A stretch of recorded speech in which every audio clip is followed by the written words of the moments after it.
नमस्कार। मैं Atul Pratap Singh BVSCN AH का छात्र संचालक के रूप में आप सभी का स्वागत करता हूं आईवीराई पॉडकास्ट में। हमारे इस श्रृंखला में आज का विषय है रेबीज, एक सतत जूनोटिक खतरा।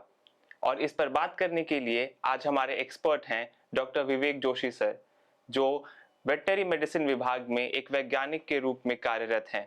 आप रिसर्च के साथ ही विभिन्न ट्रेनिंग्स में और विभिन्न जन जागरूक अभियान में सक्रिय हिस्सेदार हैं। सर, आपका बहुत स्वागत है। Thank you very much. Sir, rabies एक ऐसा शब्द है जिसके बारे में हम हमेशा सुनते रहते हैं, लेकिन हमें हमेशा उसके बारे में सही जानकारी नहीं होती है। तो एक बहुत सामान्य से प्रश्न से शुरुआत करते हैं कि रेबीज क्या चीज है। रेबीज, जैसे कि लैटिन भाषा में उसे पागलपन कहा जाता है। रेबीज एक ऐसा रोग है जो अलर्क रोग या जलातंक के नाम से भी जाना जाता है। यह एक अति तीव्र विषाणु जनित रोग है जो कि आमतौर पर पशुओं और मानवों को संक्रमित करता है। यह एक जूनोटिक बीमारी है जो मुख्य रूप से पागल डॉग या बिल्लियों के काटने से अन्य पशुओं में और मानवों में हो सकती है।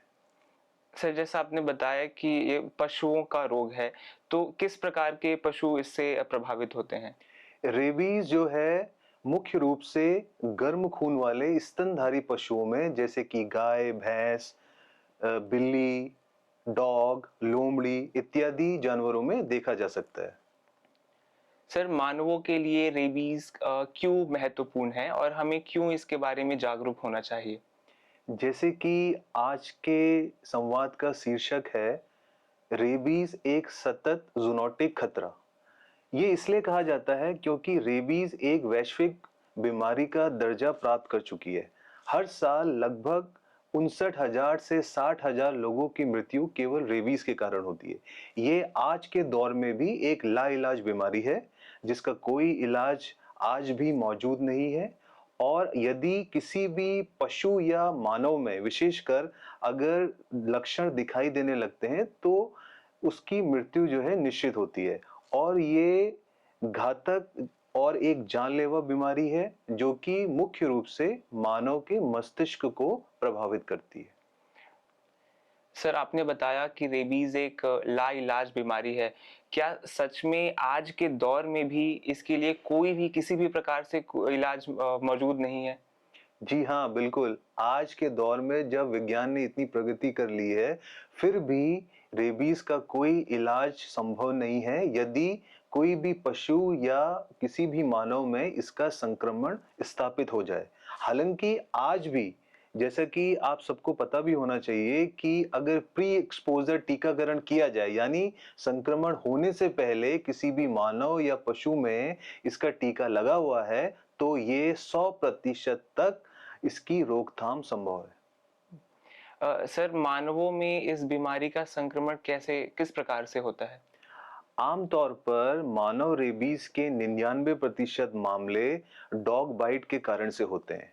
मुख्य रूप से रेबीज किसी भी पागल डॉग या बिल्ली के काटे जाने से होता है, या कोई भी घाव को यदि पागल डॉग या बिल्ली चाट ले, या उसके पंजे से कोई खरोंच लग जाए या कोई घाव विकसित हो जाए।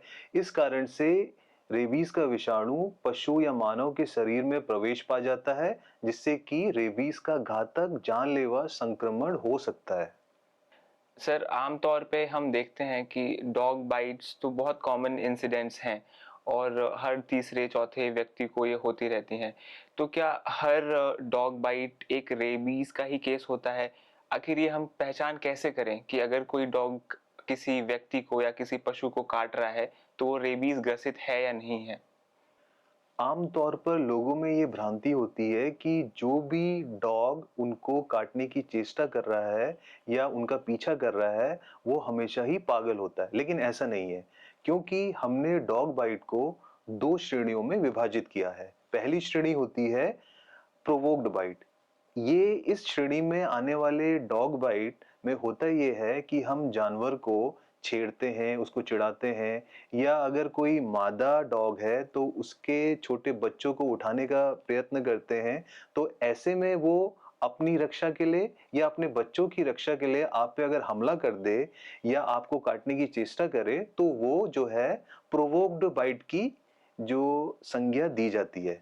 और ऐसे में जो डॉग होता है वो आम तौर पर रेबिड नहीं होता है या पागल नहीं होता है। जबकि जो दूसरी इसकी श्रेणी होती है वो होती है आपकी अनप्रोवोक्ड बाइट की। ऐसे में क्या होता है, जो डॉग आपको आपसे अनजान है फिर भी आप पे हमला कर दे और आप राह किसी चलते डॉग से आप पे हमला हो जाए, तो ये सारे जो डॉग बाइट के केस होते हैं, ये जो आपका अनप्रोवोक्ड बाइट की श्रेणी में आते हैं। और आम तौर पर ऐसा देखा गया है कि ये समस्त मामले जो होते हैं रेबीज के ही संक्रमण का दर्शाते हैं। जी सर, तो पहले तो ये डिस्टिंक्शन होना ज़रूरी है कि जो डॉग बाइट हुआ है वो प्रोवोक्ड है या अनप्रोवोक्ड है। तो जी। सर अगर एक बार को हम स्टैब्लिश कर लेते हैं कि ये कोई अनप्रोवोक्ड डॉग बाइट हुआ है, तो इस केस में हम कैसे पहचान करें कि वो पर्टिकुलर डॉग रेबीज से ग्रसित था या नहीं था?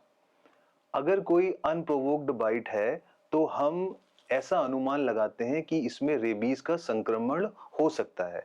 अगर रेबीज के संक्रमण से वो ग्रसित होगा, तो उसमें जो लक्षण होंगे वो आम तौर पर 2 श्रेणियों में बाँटे जाते हैं या उसकी 2 अवस्थाएँ देखी जाती हैं लक्षणों की।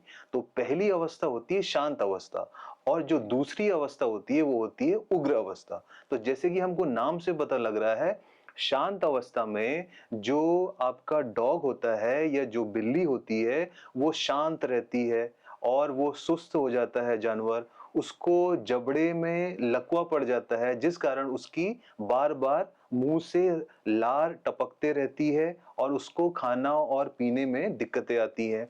बाद में वो भौंकना भी बंद कर देता है और अंत में जब उसका लकवा पूरे शरीर में बढ़ जाता है तो उसकी मृत्यु हो जाती है। जबकि जो उग्र अवस्था होती है पागल डॉग की, उसमें क्या होता है कि वो अनजान राह चलते किसी भी मनुष्य पे या किसी भी पशु पे या किसी भी निर्जीव वस्तुओं पर जो है हमला करता है। अपने मालिक की बात मानना कम कर देता है और उसको लास्ट में के जो अंत का उसका समय होता है, उसमें उसकी भौंकने की जो क्षमता है वो बहुत कम हो जाती है और अचानक से उसकी मृत्यु हो जाती है। और ये मृत्यु जो है, जो लक्षण दिख रहे हैं उसके 7 से 10 दिनों के भीतर ही देखी जाती है। सर इन केस अगर किसी व्यक्ति को या किसी जानवर को डॉग बाइट हो जाता है, कोई डॉग आके काट लेता है और हम ये पहचान पाते हैं कि हो सकता है कि वो डॉग रेबीज से ग्रसित हो, तो इस सिचुएशन में कैसे बचाव करें? सबसे पहले आपको घाव को साबुन और नल के पानी से करीब 15 मिनट तक लगातार धोना चाहिए, उसे साफ करना चाहिए। ध्यान रखना चाहिए कि हम उसमें कोई भी मिर्च या कोई और घरेलू जो भी चीज़ें लगाने को पुराने ज़माने में कहा जाता था, वो ना करें। उस पे पट्टी ना बाँधें, उस पे कोई बैंडेज ना बाँधें और हो सके तो उसके बाद पोविडॉन आयोडीन या अल्कोहल आधारित कोई भी मलहम लगाएं और जल्द से जल्द जो भी नज़दीकी आपका अस्पताल है वहाँ जाके किसी डॉक्टर से परामर्श लें। और आम तौर पर आपको 5 एंटी रेबीज टीके लगाने की ज़रूरत होती है और यदि संभव हो तो 10 दिन तक जिस डॉग ने पशु या मानव को काटा है उसकी निगरानी करी जानी चाहिए। सर ये बहुत ज़रूरी जानकारी है कि आप घरेलू नुस्खे ना अपनाएं, क्योंकि हम अक्सर देखते हैं कि गाँव में खास करके कि बहुत प्रचलन होता है कि हल्दी मिर्च लगा लेना या कुछ लहसुन लगा लेना, प्याज लगा लेना, उससे आपको नुकसान ही उठाना पड़ेगा। सर जैसे आपने टीकों के बारे में बताया, 5 टीके, तो क्या हर डॉग बाइट केस में या हर जानवर के काटने के केस में पूरे 5 टीके लगवाना ज़रूरी है? देखिए, सबसे पहले हमको ये समझना चाहिए कि टीके हमको अनिवार्य रूप से लगाने ही हैं अगर कोई डॉग बाइट का मामला सामने आता है। परंतु 5 टीके जो हैं, जो कि हम काटने वाले दिन पे पहला टीका, फिर तीसरे दिन, 7वें दिन, 14वें और 28वें दिन पे लगाने को बोलते हैं। लेकिन अगर आपके आसपास काटने वाला जो डॉग है वो रहता है और आप उसकी 10 दिनों तक निगरानी कर पाने में सक्षम हैं, तो आपको ये देखना चाहिए कि अगर 10 दिन के भीतर काटने वाले डॉग की मृत्यु हो जाती है, तो इसका मतलब ये है कि उसको रेबीज था या वो रेबीज से ग्रसित था।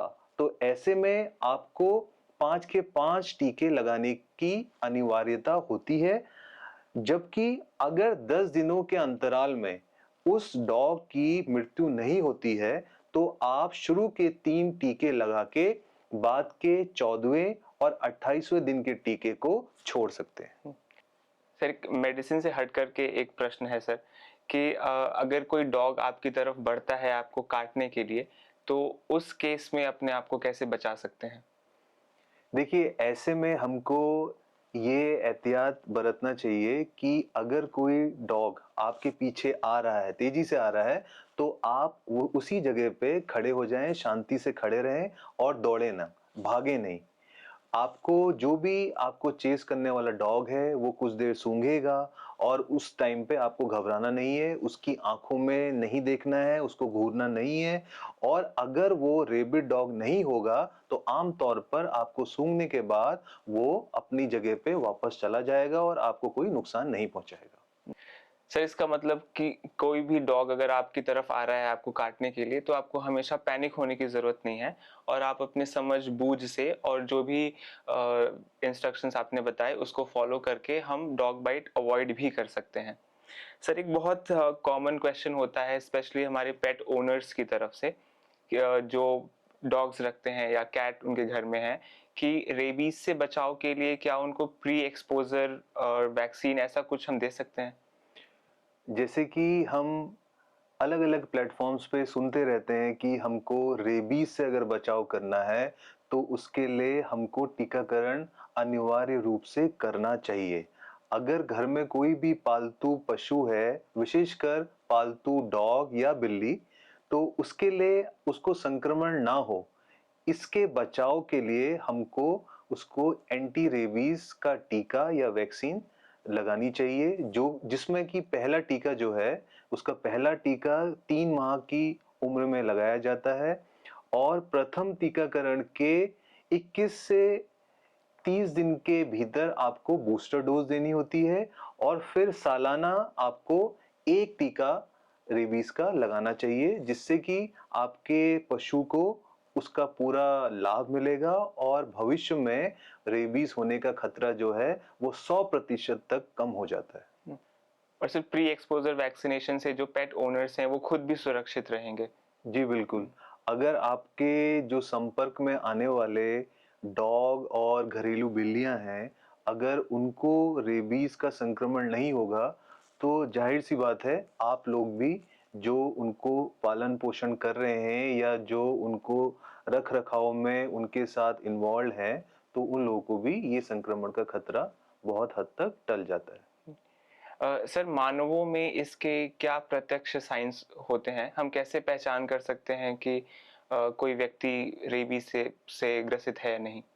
देखिए, जब किसी को हम रेबीज का संक्रमण सस्पेक्ट करते हैं, तो उस दशा में होता क्या है कि संक्रमण होने और प्रथम साइन दिखने के बीच का जो समय होता है, वो आम तौर पर 2 से 3 सप्ताह का होता है। हालाँकि ऐसे भी रेबीज के मामले सामने आए हैं, जब 2 सप्ताह से लेके 6 वर्षों तक भी यह समय देखा गया था।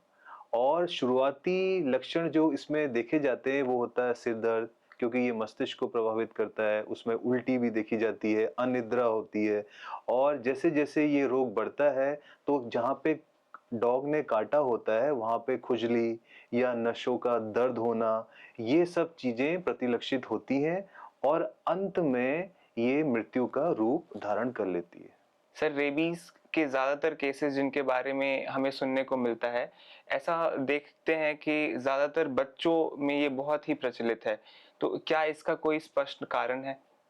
जी बिल्कुल, जो रेबीज के अधिकतर मामले होते हैं वो वयस्कों की तुलना में बच्चों में ज़्यादा देखे जाते हैं। इसका जो स्पष्ट कारण है वो यही है कि जो बच्चे हैं वो अपनी खुद की रक्षा करने में सक्षम नहीं होते हैं, इस कारण वो आसानी से डॉग बाइट का शिकार हो जाते हैं। और दूसरा कारण ये भी होता है कि बच्चों का जो इम्यून सिस्टम है, जो प्रतिरक्षा प्रणाली है, वो कमज़ोर होती है। तो इस कारण से उनको ज़्यादा संक्रमण का खतरा बना रहता है। सर, रेबीज के बारे में आपने बहुत सारे महत्वपूर्ण जानकारियां दी। आपने बताया कि ये लाइलाज बीमारी है। आपने बताया कि ये हमारे बीच कितना प्रिवेलेंट संक्रामक रोग है। तो क्या ऐसा मुमकिन है कि इसकी रोकथाम की जा सकती है? जैसे कि मैंने पहले भी बताया इस संवाद के दौरान कि जो रेबीज का बीमारी है इसका कोई इलाज नहीं है। हालांकि ये 100% तक एक रोकथाम योग्य रोग है। तो इसके कई उपाय हैं जो हम घर पे अगर अपनाएं या अपनी निजी जिंदगी में अपनाएं तो हम रेबीज के संक्रमण से बच सकते हैं। तो इसमें सबसे पहले आता है सामूहिक टीकाकरण।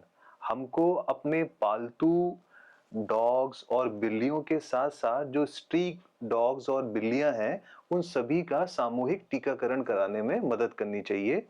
इसके साथ जैसे मैंने आपको बताया कि ये बच्चों में एक मतलब गंभीर रोग है और ये आम तौर पे बच्चों में ज़्यादा पाया जाता है। तो ऐसे में हमको करना चाहिए कि बच्चों में रेबीज रोग के प्रति एक जागरूकता अभियान चलाना चाहिए। साथ ही कुछ लोग जो डॉग पकड़ने के कार्य में व्यस्त हैं, उन लोगों को अपनी सुरक्षा के लिए प्री एक्सपोज़र जो टीकाकरण है, वो ज़रूर करवाना चाहिए। ये भी एक उनके लिए रोकथाम का उपाय है। साथ ही हमको जो हमारे घरेलू पशु हैं, जैसे कि डॉग है, बिल्लियाँ हैं, इनको जो जंगली जानवर हैं, जैसे लोमड़ी या और जो आवारा डॉग्स और बिल्लियाँ हैं, उनके संपर्क में आने से रोकना चाहिए। सर, दैट मीन्स कि जो रेबीज बीमारी है it is 100% preventable. Yes, it is 100% preventable. Sir, अंत में आप हमारे व्यूअर्स के लिए कुछ विशेष टेक होम मैसेज देना चाहें? मेरी तरफ से टेक होम मैसेज यही है और इस संवाद का पूरा सारांश यही है कि जो रेबीज है ये एक घातक, एक जानलेवा, एक अति तीव्र जूनोटिक रोग है जो कि 100% फैटल है, but it is at the same time 100% preventable. Means ये 100% तक इसकी रोकथाम संभव है।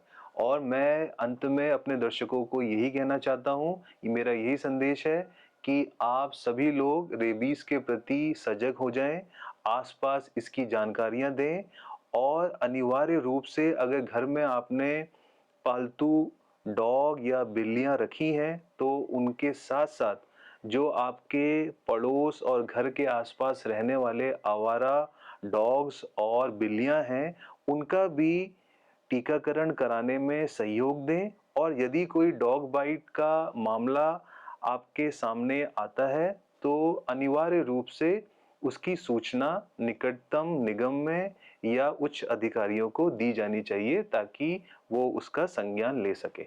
धन्यवाद। सर, आपका बहुत धन्यवाद। आप समय निकाल के हमारे साथ जुड़े और हमारे व्यूअर्स को रेबीज जैसे खतरनाक बीमारी के बारे में बहुत सारी जानकारियां दी। मैं आशा करता हूं कि हमारे व्यूअर्स को कुछ नया सीखने को मिला होगा। सर, बहुत धन्यवाद। धन्यवाद। Thank you.